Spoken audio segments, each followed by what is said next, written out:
नमस्कार, अजस्ट्रो मनी में आप सभी का स्वागत है। मैं हूं आप सभी के साथ दीक्षा। अजस्ट्रो मनी के द्वारा आप सभी से मुखातिब होती रहती हूं। आज आप सभी के समक्ष लेकर आई हूं पाकिस्तान से जुड़ी एक रिपोर्ट। जी हां, आज की रिपोर्ट में हम जानेंगे कि किस तरीके से पाकिस्तान पर घिरा गया है गेहूं का संकट। जी हां, वैश्विक जलवायु परिवर्तन पाकिस्तान की कृषि को प्रभावित कर रहा है। गेहूं की कमी ने देश की गिरती अर्थव्यवस्था को एक और झटका देते हुए कीमतों को और बढ़ा दिया है। गेहूं संकट का कारण देश में लगातार हो रही गर्मी को बताया जा रहा है। पाकिस्तान पहले से ही अपने तंगहाली के लिए काफी मशहूर है। पूरा देश कर्ज से दबा हुआ है। पाकिस्तान विकट आर्थिक संकट से जूझ रहा है। ऐसे में पाकिस्तान के लिए एक और बुरी खबर सामने आ रही है।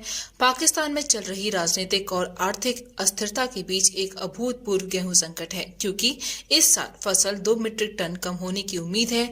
गेहूं की कमी ने देश की गिरती अर्थव्यवस्था को एक और झटका देते हुए कीमतों को और बढ़ा दिया है। गेहूं संकट के चलते देश में लगातार हो रही गर्मी को बताया जा रहा है।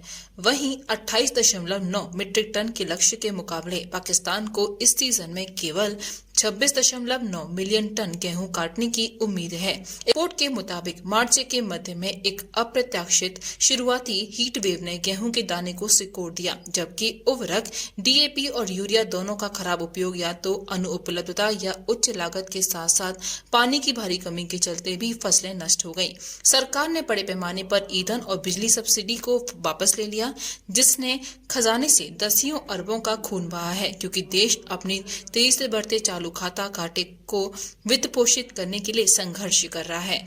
वहीं एक रिपोर्ट के मुताबिक यह अनुमान है कि देश को अगली फसल तक अपनी आवश्यकताओं को पूरा करने के लिए लगभग 30.8 मीट्रिक टन की जरूरत है। कैरी ओवर स्टॉक में उपलब्ध लगभग 1 मिलियन टन गेहूं के साथ कुल आवश्यकता और अपेक्षित आपूर्ति 26.9 मीट्रिक टन के बीच का अंतर लगभग 3.0 मीट्रिक टन तक कम हो जाता है। विदेशी मुद्रा की कमी से जूझ रही सरकार के लिए यह संख्या सिरदर्द बन गई है। पाकिस्तान हालांकि यूक्रेन से अपने गेहूं का आयात करना पसंद करता है, जो दुनिया का 5वां सबसे बड़ा गेहूं आपूर्ति करता है, जिसका निर्यात 2021-22 में 19 मिलियन टन है। हालांकि रूस द्वारा काला सागर क्षेत्र को अवरुद्ध करने के बाद से यूक्रेन से निर्यात बाधित हुआ है। काला सागर क्षेत्र लगभग 60 मिलियन टन गेहूं के निर्यात के लिए जिम्मेदार है।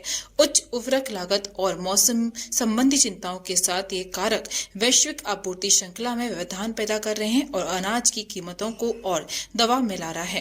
पाकिस्तान फ्लोर मिल्स एसोसिएशन के सदस्य खलीक अशरत ने कहा कि अंतर्राष्ट्रीय बाजारों में कमोडिटी की असाधारण लागत के चलते निजी क्षेत्र इस साल गेहूं का आयात नहीं करेगा। उन्होंने सरकार से गेहूं की कीमतों में और बढ़ोतरी से पहले आयात की व्यवस्था करने का आग्रह किया है। वहीं विशेष रूप से अनुमान लगाया जा रहा है कि एशियाई देशों में वर्ष 2040 तक कम से कम 3 डिग्री सेल्सियस तापमान बढ़ सकता है। इस तरह की प्रचंड गर्मी से गेहूं की उत्पादकता का लगभग 50% नुकसान हो सकता है।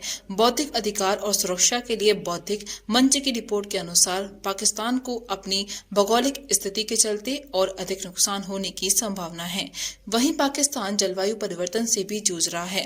निजी क्षेत्र आटा मिलिंग उद्योग ने पहले ही स्पष्ट कर दिया है कि वे सरकार के आयात बोझ को साझा करने के लिए तैयार नहीं है और इसकी बजाय संघीय अधिकारियों को गेहूं आयात करने और ये सुनिश्चित करने के लिए ये सब्सिडी दरों पर उद्योग को आपूर्ति की जाती है। तीव्र आर्थिक संकट के अलावा पाकिस्तान देश में जलवायु परिवर्तन से पाकिस्तान जूझ रहा है, जिसके कारण भोजन और पानी की कमी के साथ साथ गेहूं की भीषण गर्मी भी हो गई है। आपको बता दें कि पाकिस्तान में अगर गेहूं का संकट और गहराता है तो पाकिस्तान भी भारत से गेहूं आयात करने के लिए मजबूर हो जाएगा, जब तक कि नई पाकिस्तान सरकार गेहूं जैसी प्रमुख फसलों पर जलवायु परिवर्तन के प्रभाव को कम करने के लिए काम नहीं करती। मालूम हो कि पाकिस्तान गेहूं, चावल, कपास, गन्ना और मक्का का उत्पादन करता है और ये फसलें जलवायु परिवर्तन से प्रभावित होती हैं।